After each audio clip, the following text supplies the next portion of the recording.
Bom dia, seja bem-vindo em mais um vídeo de questões do Enem 2021, agora com a questão 143. O enunciado diz o seguinte: o gráfico representa um nível de ocupação dos 5 reservatórios de água que abasteciam uma cidade em 2 de fevereiro de 2015.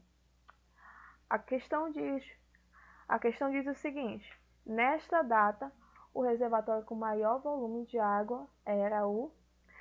Vocês conseguem enxergar que a gente vai trabalhar um pouquinho com porcentagem dentro dessa questão. Mas por que, professora? Porque a gente tem o número de reservatório, né, a capacidade de reservatório, mais o nível de ocupação que tem dentro dele, tá bom? Aqui, ó, o nível de ocupação em porcentagem. Sendo assim, a gente vai calcular um pouquinho de porcentagem aqui dentro dessa questão.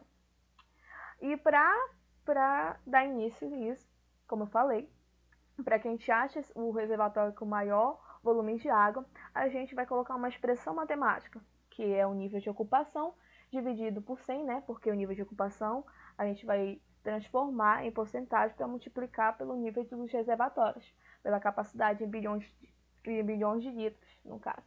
Sendo assim, agora a gente vai calcular cada um dos reservatórios, do segundo, do primeiro, do segundo, do terceiro, do quarto e do quinto.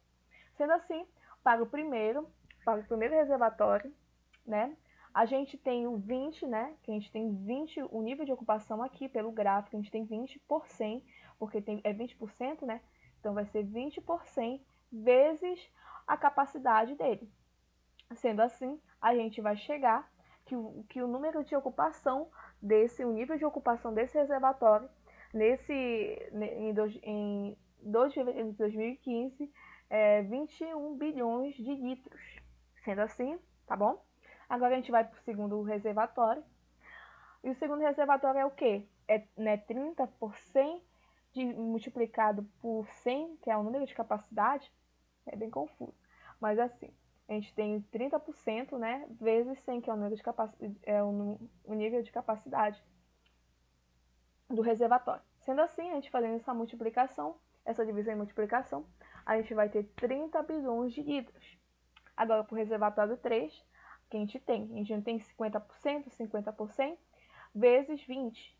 Logo, a gente vai ter 10 bilhões de litros dentro desse reservatório. Agora, para o reservatório 4, a gente vai ter 40 dividido para 100, vezes 80, que é o número de capacidade.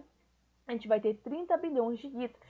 Agora, para o último reservatório, a gente vai ter 60 por 100 multiplicado por 40, a gente vai ter 24 bilhões por litro. Logo, o que podemos concluir? Podemos concluir que o reservatório 4 é o que tem maior volume de água. Sendo assim, logo, a alternativa correta a se marcar é a alternativa D. E é isso. Até a próxima.